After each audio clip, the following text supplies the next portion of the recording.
Hi everyone! Just as we celebrate the Santo Niño, let us nurture our children's talents and create a loving home. Para sa mabungang buhay, tayo na po't magkapet pandasal.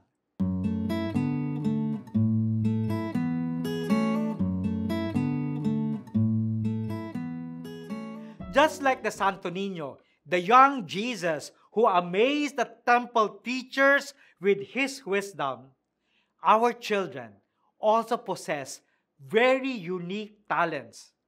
To nurture these gifts, we support their passions, whether it's in music, art, sports, or even blended, by providing the necessary tools and also words of encouragement.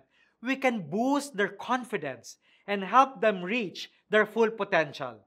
A loving and supporting home environment is always crucial for a child's development. So let us pray.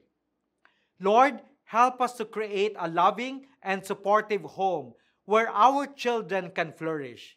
May they feel safe to express themselves, learn from their mistakes, and develop their unique talents. Guide us as we nurture them into compassionate and responsible individuals. Amen.